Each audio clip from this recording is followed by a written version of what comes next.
Jigwit Cara Kunasatatu. So I often see this guy at the gym, and he always greets me as Gaeilge because he knows my love for Gaeilge. And this morning he said, as usual, Jigwit Kunasata Mochara. No, he's really trying. And I thought about it and I said, oh, Tommy Anahasta. I'm very happy, but he didn't get it. It was too much.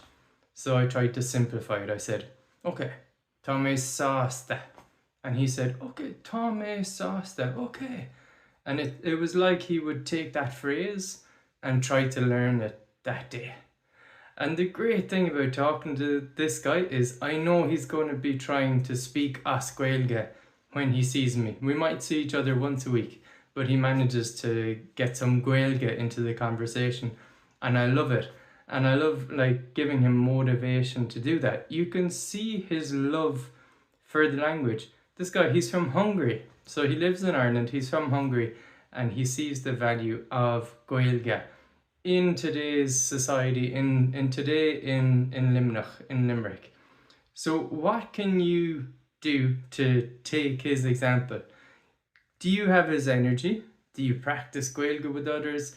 Do you have a phrase in mind? Is there some kind of phrase that you're like playing with in your mind and getting yourself like familiar with that phrase? Or maybe you're pretty fluent already and it's just a matter of like picking out a phrase or sentence that you can like let sit in your mind and come back to it during the day and use it with others. That's the important thing. Now, it depends on who you know around you and do they speak Gaeilge, and do you share Gaeilge with people around you or not, or do you just speak with your pets? That's always an option.